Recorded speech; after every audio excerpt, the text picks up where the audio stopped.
Alright, this set of knives was given to me.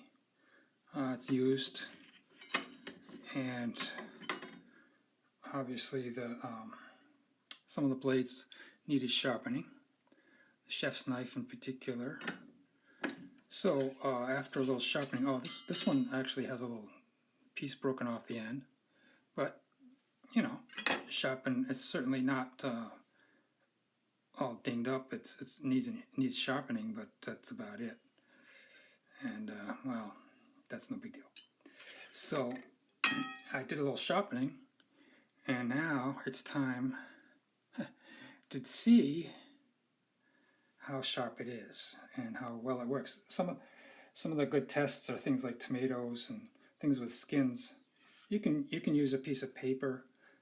But look at that! It's cutting the skin, and I hardly have to push on it at all. I can just about peel it without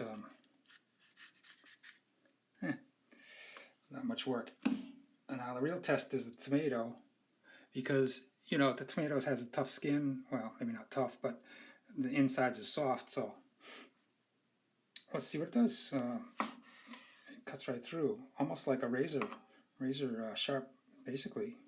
Yeah, you can't get much sharper than that. And that's a real thin slice of tomato.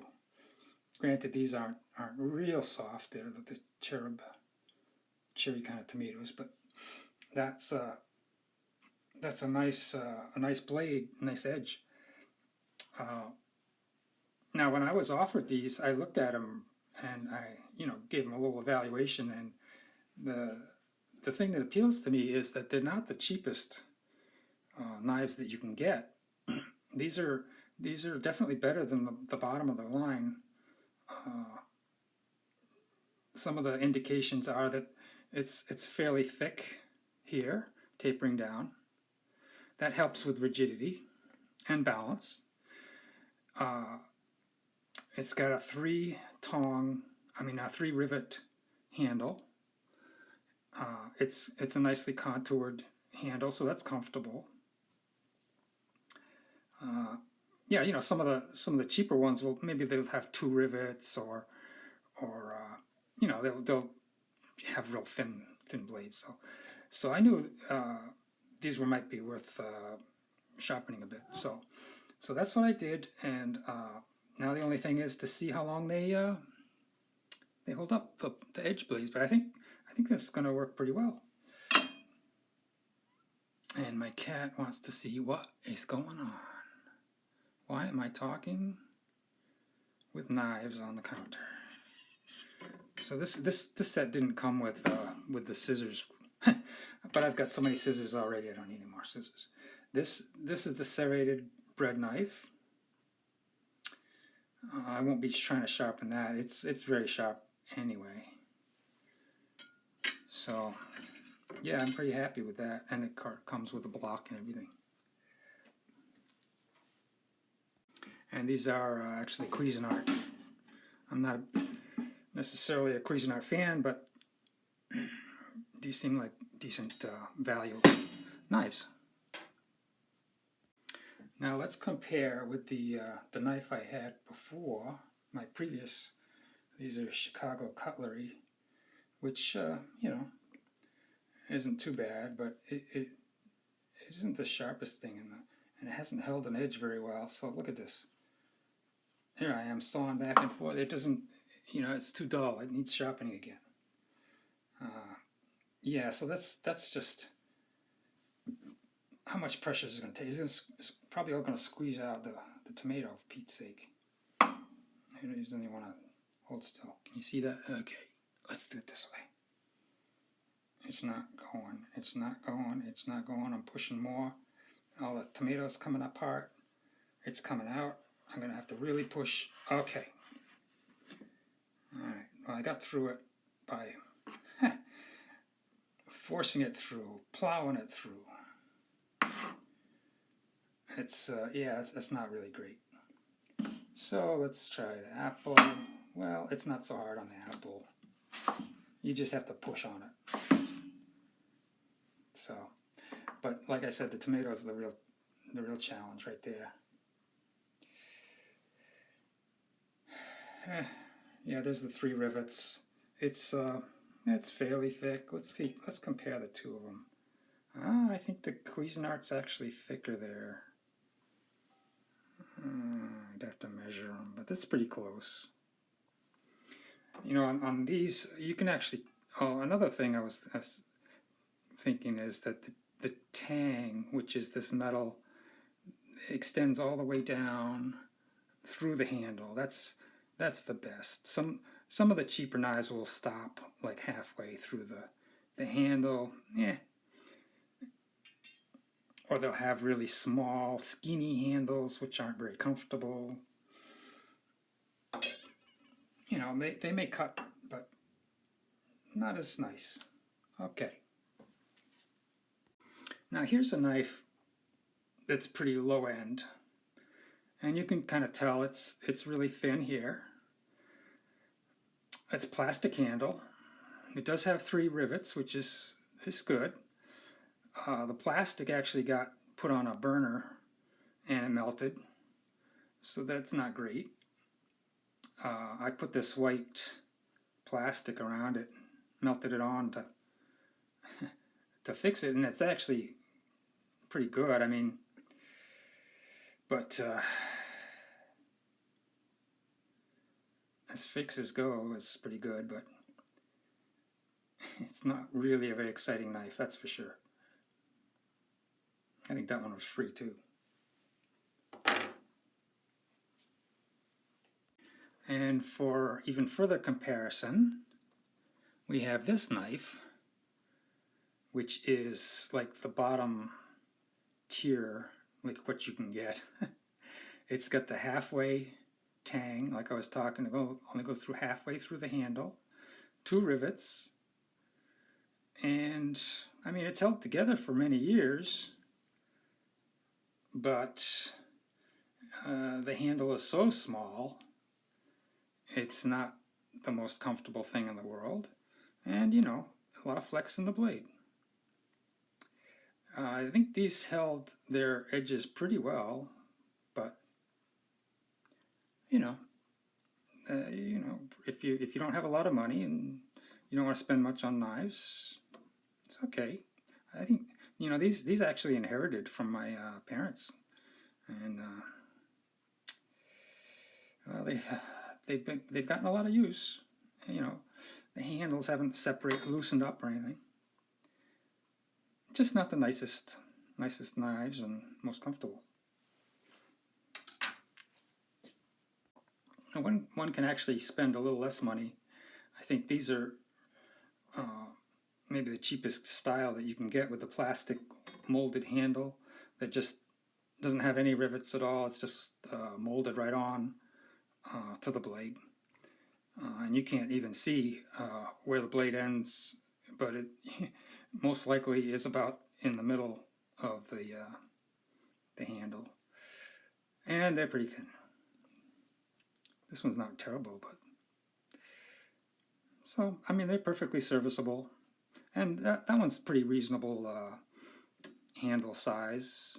It's a little thin. This one is definitely thin and too small for the hand, a guy's hand. Maybe somebody with a smaller hand would be okay with that. This one's really just a bit tight, small on the hand. Let's try it this way. You know, it's okay. And that one's called a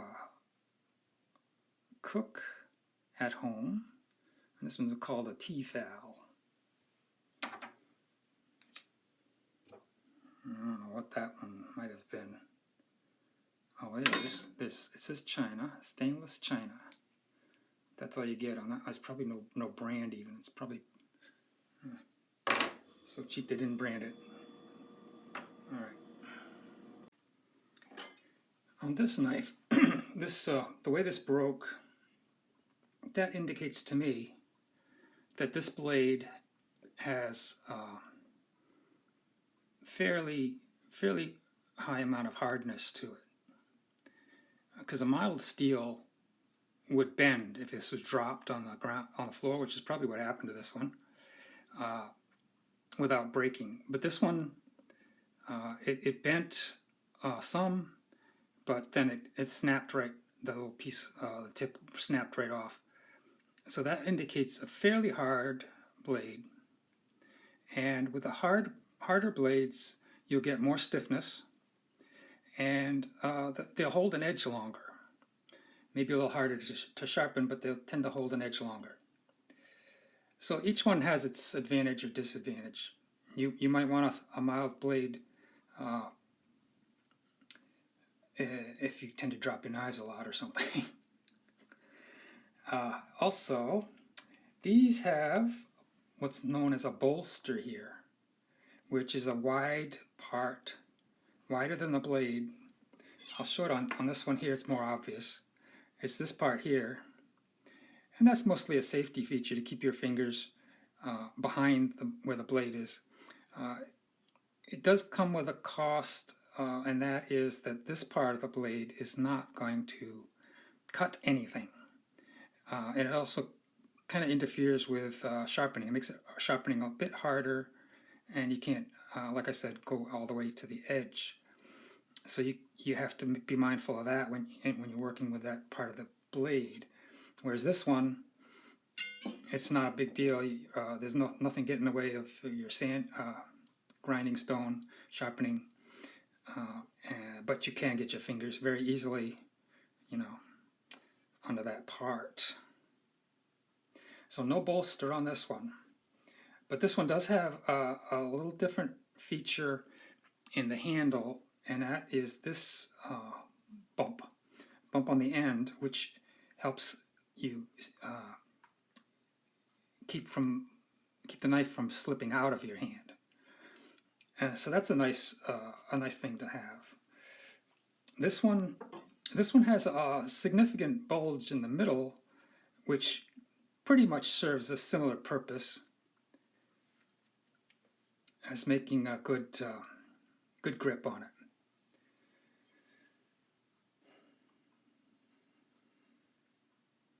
Oh yeah, materials of the handle. Wood has a nice aesthetic. It's natural. It does need a little maintenance over time, being a natural product. This is metal, and I think it's metal. And this metal is not porous, whereas wood is porous. So if you're really concerned about germs and hygiene, you might not want to have wood. Commercial kitchens, they'll go with food grade plastic kind of handles that will not support bacterial growth or any sort like that. So that's those. Oh, and I was talking about stiffness of the blades and thickness. Pretty much what I've been talking about today has been just generalizations. And when I was talking about thickness, I was just talking about the low end knives, but you can get very thin, stiff blades, like in Japanese knives. They often have, because they use high carbon steel instead of stainless. High carbon steel will show oxidation, rust, whereas stainless steel doesn't. But high carbon steel can be made more hard than stainless steel. I think people often like stainless because it looks clean when it's clean, whereas the other high carbon steel will develop a patina over time. Let's call it patina as they age. Now let's look at the balance of these two. I mentioned that earlier. Its balance is pretty much a personal preference, and it's just it's how much, you know, this way the knives will balance. Where will the knife balance? And this one is about here, which is pretty close to where you want it. But like I said, it could be a personal preference for, you know, different people want different things. They might like the blade heavier than the handle, vice versa. And this one here is quite a bit different because, you know, remember that one was here? This one is back here. And it really does feel different. So the handle on this one is, it's handle heavy. I'm not sure if I have I think I might like this one better, just because it feels more substantial. I think this knife in general is heavier than the wood one. So, and also, like I was saying before, the handle shape and design is also pretty much a personal preference.